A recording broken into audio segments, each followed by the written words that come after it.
열왕기하 5장에 보면 나만 장군이 문둥병을 고친 이야기가 쭉 소개되고 있습니다. 나만 장군은 굉장히 능력 있는 장군이었습니다. 그리고 왕의 시대를 받는 아주 권력, 앞장서는 대단한 사람이었습니다. 그러나 그의 실상은 어떻습니까? 사람들로부터는 대단합니다. 굉장합니다. 그러나 그의 실상은 문둥병자입니다.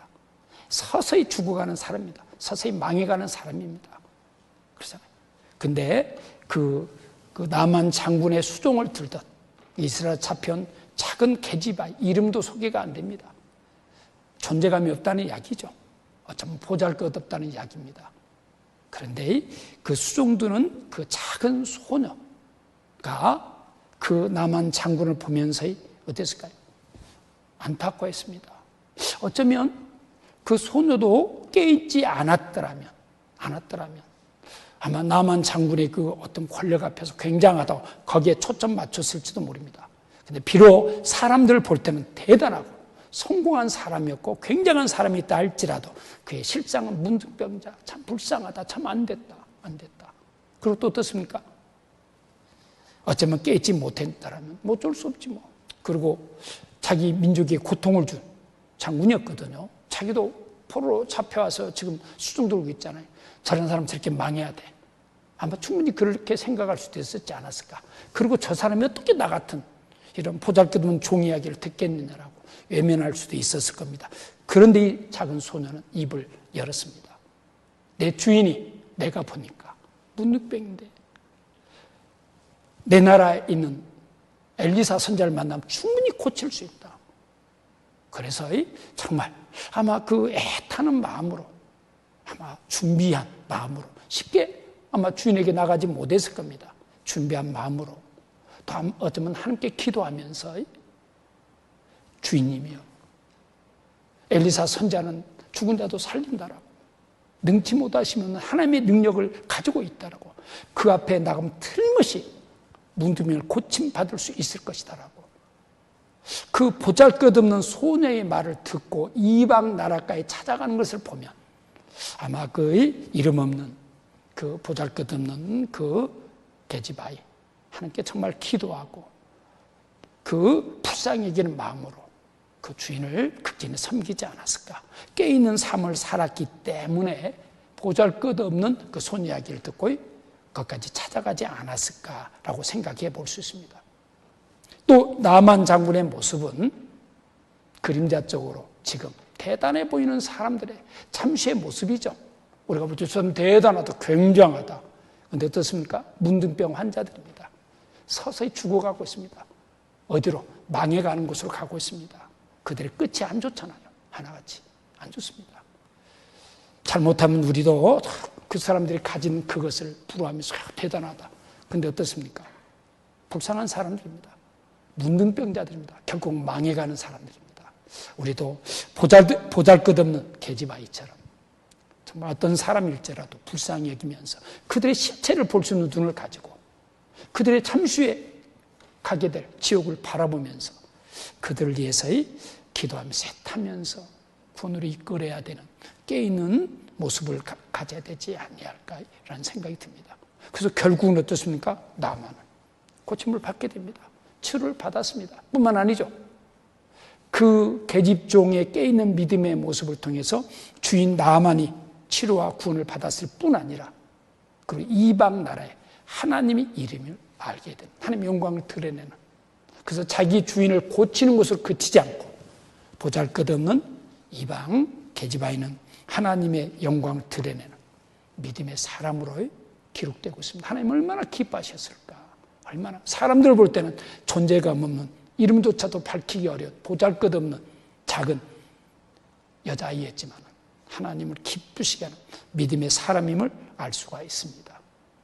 우리도 어떻습니까? 항상 세상과 비교해 보면서, 다른 사람과 비교해 보면서 나는 뭐 이것도 못하고 저것도 못하고, 제가 청년들에게 자주 이야기합니다. 물론 우리 자녀들에도 이야기합니다. 우리가 경쟁해야 될 청년들은 대단합니다. 스펙에서 우리하고는 비교가 안 됩니다. 이번에도 우리 인천의 어느 자매님이 이제 졸업을 하고 회사 시험을 입사를 했어요. 면접을 보게 됐습니다. 근데 다른 사람들은 스펙이 뭐 영어면 영어, 또 뭐 여러 가지 좋은 뭐 자격증, 근데 스펙이 없는 거예요. 그래서 아니, 다른 친구들 이런 스펙 쌓을 때 우리 그 학생 뭐 했느냐고 그러니까, 저는 신앙생활 했습니다. 나는 하나님을 믿는 믿음을 가졌고, 그 하나님을 가까이서 섬기고, 하나님께 쓰임받는 봉사하는 삶을 살았습니다. 뭐 다른 게 없습니다. 근데 놀랍게, 보통 그 정도 같으면 그 회사에 들어갈 수 없는 회사를 당당하게, 그래서, 참 하나님께서 이렇게 도와주셨다. 예, 그렇습니다. 우리는 가끔 그렇습니다. 대단합니다. 이렇게 인간적으로 비교해 보면 쫄 수밖에 없습니다. 여러 면에서 앞서 있습니다. 그런데 그들에게는 결정적인 약점이 있다. 치명적인 약점이 있다. 우리는 이것도 부족하고 저것도 부족하지만 진짜 한 방이라고 그러죠. 결정적인 한 방. 우리는 믿음을 가지고 있고 저들은 믿음은 없다. 세상에서는 굉장할지 몰라도, 남들이 대단하게 인정받을 수 있는 스펙이 있을지 몰라도 믿음은 없습니다. 믿음과 믿음 아닌 세상의 모든 것 동원돼 싸운다 할지라도 누가 이깁니까? 믿음입니다. 그래서 요한일서 5장에 대저 하나님께로서 난 자마다 세상을 이기느니라. 세상을 이기면 이것이니 우리의 가진 바 믿음이니라. 믿음이 이깁니다. 믿음이 있으면 이겨냅니다. 꿈 자체가 중요하지 않습니다. 해몽을 잘하면 됩니다. 해석을 잘하면 됩니다. 똑같이 고난이 있으면 똑같이 어려움이 있습니다. 그런 가운데 나는 하나님의 자녀야. 하나님이 나와 함께 하시오. 우리의 장래는 약속되어 있잖아요. 주님이 준비하신 장래가 있잖아요. 정령이 내 장래가 있겠고 내 소망이 끊어지지 아니하리라. 그들은 오늘은 굉장히 보여도 장래에는 약속은 없습니다. 여전히 불안합니다. 보장받지는 못합니다. 우리는 장래까지 보장받고 있잖아요. 믿음을 가졌습니다. 믿음과 능력이 만난 무엇이? 믿음이 이깁니다. 믿음이. 그래서 보잘것없는 계집아이, 자기와 자기 주인을 살렸을 뿐 아니라 하나님을 기쁘시게 하는, 하나님이 얼마나 좋아하셨을까. 우리는 또 정말 깨있는 사람으로서 또 한나를 우리가 한번 꼭 생각해 봐야 되겠죠. 한나는 어떻습니까? 남편으로도 사랑도 받았지만 꼭 있어야 될 자녀를 갖지 못했습니다. 반면에 분이나는 자녀를 똥똥 낳습니다. 첩한테도 무시를 당하고 조롱을 당했습니다. 그 마음이 얼마나 아팠을까요? 근데 한나는 깨있었기 때문에 그 문제를 풀어줄 수 있는 분이 누군가를 분명히 알았습니다. 보통 사람 같으면 자기 방법으로 남편에게 아니면 근데 하나님이 막은 것을 누가 열 수 있었겠어요? 근데 한나는 그 문제를 하나님께 가지고 갔습니다. 사무엘상 2장 한번 보겠습니다. 10절 보겠습니다. 1장 10절입니다. 사무엘상 1장 10절. 한나가 마음이 괴로워서 여호와께 기도하고 통곡하며 소원하여 가로되 만군의 여호와여. 한나는 깨있는 사람이 있기 때문에 그 문제를 정말 맡길 수 있는 분, 누가 내 문제를 내가 안고 있는 문제, 남편이 해결할 수 있는 문제가 아닙니다. 부모가 해결할 수 있는 문제가 아닙니다. 세상 의학이, 세상 방법이 해결할 수 있는 문제가 아닙니다. 이건 유일하게 하나님만 이 문제를 해결할 수 있습니다. 한나가 가지고 있는 괴로움을 아무도 이해해 줄 수 없습니다. 유일하게 하나님, 그 하나님께 그 괴로운 마음, 아픈 마음, 자기 문제를 가지고 나아갔습니다. 그리고 하나님께 그 문제를 맡기고 하나님의 도움을 필요로 했고 하나님께서 자기 문제를 해결해 주실 것을 믿었습니다. 이게 지혜죠. 지혜는 무엇입니까? 사랑해야 될 대상과 사랑하지 말아야 될 것을 분별하는 힘이죠. 가까이 될 대상과 멀리해야 될 대상이 누군가를 아는 것이 지혜입니다. 지혜로우지 못한 사람은 사랑하지 말아야 될 것을 가까이 하고 사랑하고 그래서 나중에 세월을 다 잃어버리고 말죠. 붙잡아야 될 것이 무엇이고 내려놔야 할 것이 무엇인가를 분별하는 힘이 지혜입니다. 지혜는 다른 말로는 그렇습니다.